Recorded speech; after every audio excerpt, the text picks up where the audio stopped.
Hello everyone, Speedrunner 0-18 here, and welcome back to the Pokemon Yellow Speedrun Analysis series, where we see how fast every Pokemon can potentially beat the game after intense routing and grinding. In the last solo run episode, we did Pikachu, and it being one of only 2 Pokemon to get access to Double Team without Mimic or the TM for it made it the fastest Kanto starter, which was quite interesting. Before we get to today's episode, here are the rules we'll be doing for the challenge, and they'll be left in the description for future reference. Today, we'll be doing a very overpowered Pokemon. When people think of overpowered Gen 1 Pokemon, most people think of Pokemon like Mewtwo and Alakazam, and for a good reason. Alakazam has one of the highest special stats in the game, plus Psychic being the most OP type in Gen 1 means that hardly anything can stop this beast. Mewtwo just straight up beats everything, but we'll save him for another day. However, one thing does hold it back. Its moveset. While yes, it gets access to Stab's Psychic moves and Recover, the main problem is that in Yellow version, for some reason, Alakazam doesn't learn Confusion until level 16, while in Red and Blue it starts with it at level 1. If this were Pokemon Red, Alakazam would get a god tier time. But with this setback, can Alakazam get a great time? If you happen to like this video and would like to see more, please like, comment, and subscribe. It really means a lot to me on our journey to 1,000 subs. Now, let's get into it. 3, 2, 1, go. Let's start with the early game. In my raw footage, the segment before Brock is literally a third of the entire video. I'll talk about this segment in detail since once we learn Confusion, it is very simple from there on out for the most part. Let's start with the rival fight. We only have Teleport and Kinesis. We just spam Teleport until we die, so we'll definitely be facing the Vaporeon team. Now I'm going to talk about the early game training segment. When I arrive at Viridian City, I heal at the center to set a warp point for later, and with Teleport to speed things up later. After finishing the parcel crap, we need to get every potion we have access to at this point. We get the potion from the PC, the one from the dumbass clerk who think the Pokemart is in Route 1 for some reason. Very OG fans of the channel will know this reference. If not, I'll put it in the pinned comment. One hidden on the cuttable tree in Viridian City, as well as 3 potions in Viridian Forest. Plus we use the 3,000 Pokédollars we start with to go buy 10 potions. This is a total of 16 potions. Now, we need to use up all of Alakazam's power points to use Struggle as a means of hitting anything.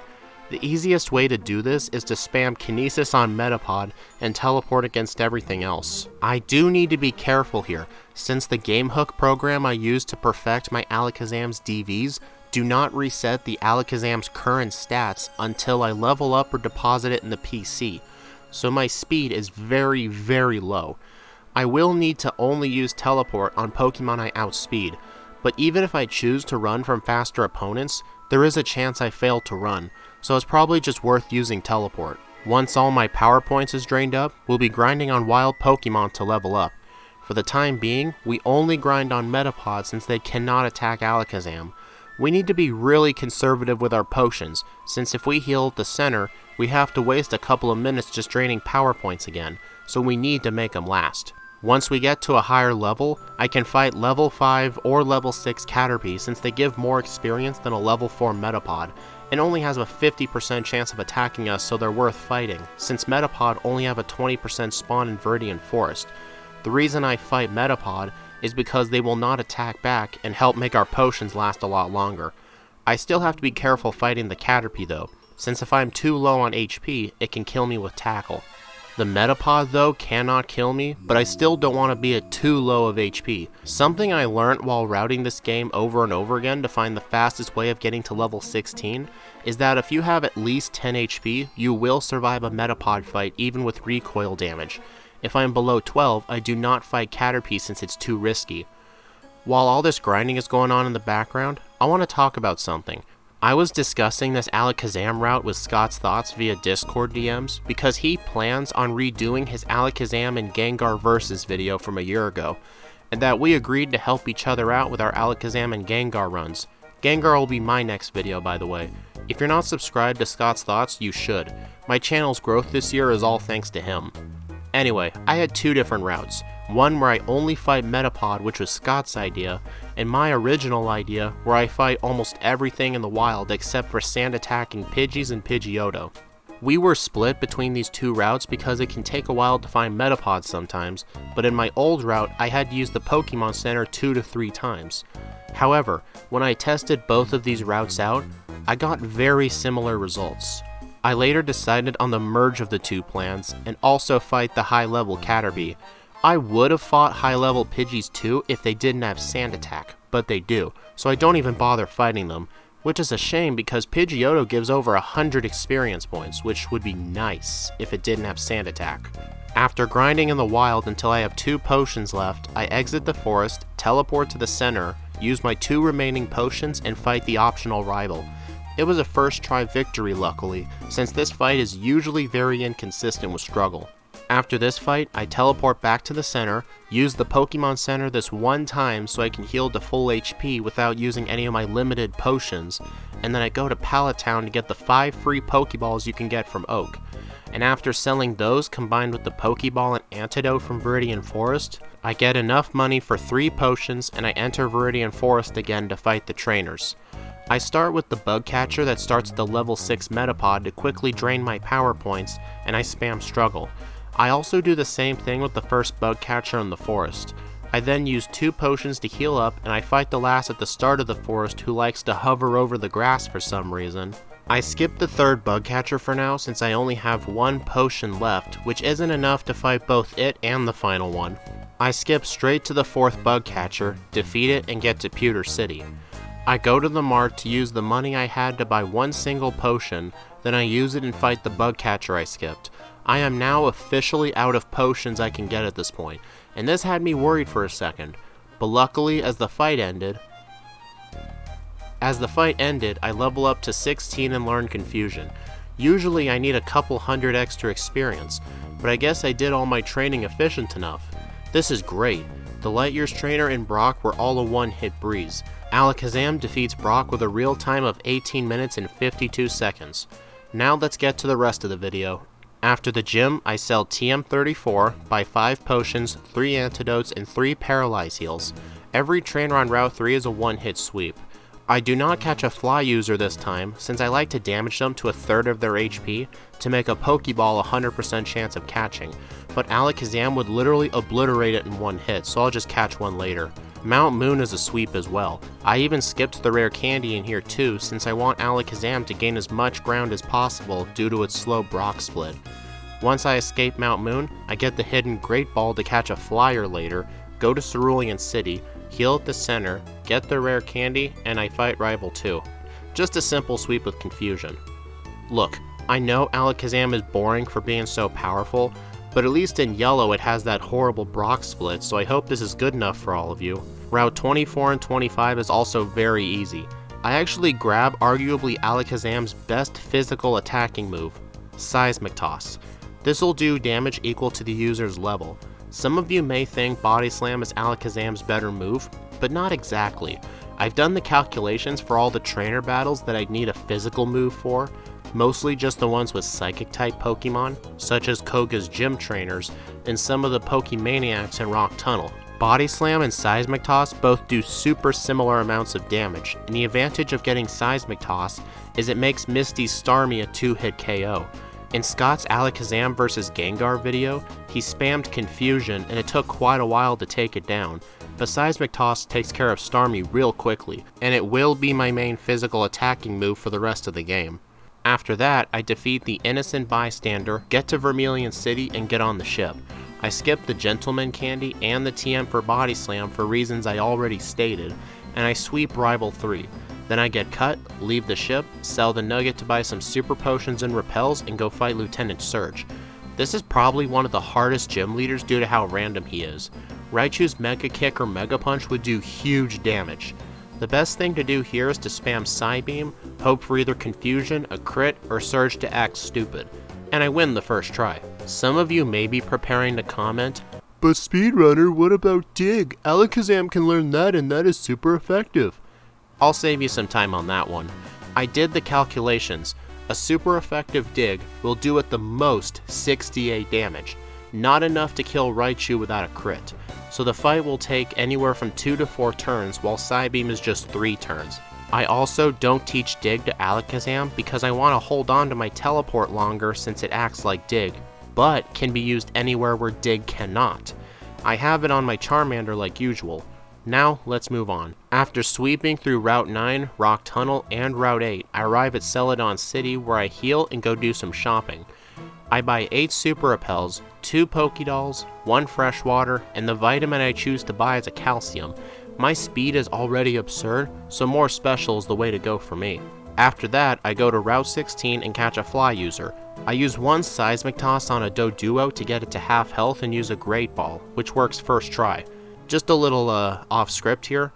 How catching works in Gen 1, there's a video by Lyra made a website. I'll link it in the description if I remember it, but I'll at least put the thumbnail on screen right now. The reason I talk about, like, on Route 3, putting a Spearow at a third HP with a Pokeball, but this Doduo is only half, is because the Pokeball and Ultra Ball, once you're below a third HP on the opponent, the chances of catching it does not improve. But the Great Ball is 1/2, so that's why, if I were to get the Doduo to third health and use a Great Ball, I'm just wasting time. Anyway, back to the script. I then get the HM for Fly, teach it to Doduo, and fly to Lavender Town. Rival 4 and everyone in the tower is just a simple sweep. After rescuing Mr. Fuji, I fly to Celadon City, do the Cycling Road and Safari Zone stuff, dig back to Celadon City, and I demolish Erica's gym. Just like what happened in the anime, but without the fire. And the fact that the gym is still here since this is just a game. After Erica, it is time for Koga. The 2 jugglers I fight in here are 3 hits with Seismic Toss. Another thing that makes Seismic Toss better is that Seismic Toss has more power points, and Body Slam and Seismic Toss are both 3-hit KOs anyway. But if I use Body Slam, then before the next trainer, I'd have to use an Ether or spam Psybeam or something. On Koga, I outspeed literally everything on his team. His Venomoth isn't a 1-hit, and Koga's good AI makes it use Leech Life, which does a lot of damage. But luckily I live and get the Soul Badge. After getting Surf, Strength, and that rare candy in the Warden's house, I teleport to Celadon City since it's faster than flying, walk to Saffron City, heal at the center there for a Warp Point, and I do the bare minimum needed at Silphco. On Rival 5, he is quite a bit tough. But just before him, I fight the Rocket Grunt nearby and I level up to level 38 to learn Psychic over Psybeam. Now, with the PP up on it, I get a really powerful move to take him down quite easily. Plus look, at level 39 when I get to Kadabra, Seismic Toss is exactly a 2-hit KO, since 39 times 2 is 78, which is Kadabra's HP. That is just f***ing hilarious. I don't need to talk about Giovanni, do I? Not this time. After committing some more damage to the Silphco building, I get the TM for Mimic and fight Sabrina. Sabrina was actually quite difficult in routing since her Abra and Kadabra will be able to get off a whole lot of accuracy lowering moves. Plus with Recover, it'll be near impossible to defeat her. Luckily, I found a creative strat for that. I had taught Toxic over Teleport and used it just for this fight. On each new Pokemon, I spam Toxic until it hits and just stall out with Seismic Toss or Recover to help take him down faster. Since Sabrina has no full heals, she can never get rid of Toxic and it will eventually defeat her. You know, I think in the future, if a Pokemon's going to have a difficult time with Sabrina and can't learn Swift to bypass accuracy checks, I'll look into just using Toxic. At the end of the fight, Alakazam learns Reflect over Toxic. This move will help Alakazam resist physical moves better, which will really help with Blaine. His Pokemon's fire moves won't harm us, but his physical moves like Takedown and Stomp are not good to see. I set up a Reflect on turn 1 and spam Psychic until I win. I do get burned on this attempt though, but I have Recover, so it's not a big deal. Now, let's talk about Giovanni. Now let's talk about Rival 6. I use Psychic on the Sandslash and then a Psychic on Execute. I would use a Seismic Toss to finish it if it lives, but it doesn't due to a crit. And then I use a Psychic on Magneton. On Ninetales, I set up a Reflect before continuing to spam Psychic. On Kadabra, I also use Seismic Toss, and then on Vaporeon I spam Psychic. I'm going to say something about Vaporeon. It has a devastating move here called Haze, which erases all my stat gains, even my actual badge boosts, the ones that aren't supposed to be glitched out. This will be a pain for any Pokemon fighting the Vaporeon team that has to rely on badge boosting moves, but since Alakazam has no way of accessing it without Double Team via TM, which is banned in my rules, it's alright. To be honest though, almost no Pokemon will face the Vaporeon team since it relies on losing to Rival 1. With that out of the way, let's get to the final 5 trainers. Let's do this shit! Lorelei is just a simple sweep with Psychic, but I do Mimic Amnesia and use it 3 times so I can KO the Jinx since it resists Psychic. Bruno is a cakewalk with Psychic. I do Mimic Ice Punch from Hitmonchan since I run low on Psychics on this fight, and Ice Punch being special in this gen is a really good move to have, especially for the Onix. It may sound like I'm high as f right now, but Agatha is actually easier than Bruno. Since I used an elixir before this fight, I outspeed everything, and all of our Pokemon died to Psychic in 1 hit except for the second Gengar without a critical hit. But Gengar can't do anything to me. Lance is a bit tricky, but not really. Gyarados takes 2 Psychics to kill, but I do use a Recover if hit with a Hyper Beam, and then I use 3 Psychics on Dragonair. On the second Dragonair, I Mimic Ice Beam and spam that on everything. And finally, the champion. Sandslash goes down to 1 Psychic. Alakazam is actually a huge pain that causes me a couple of resets, all because Alakazam can use Kinesis and completely screw me over. It takes 3 Seismic Tosses to kill it if it doesn't use Recover. Then on Exeggutor, I Mimic Hypnosis, put it to sleep to prevent Leech Seed, and spam Seismic Toss.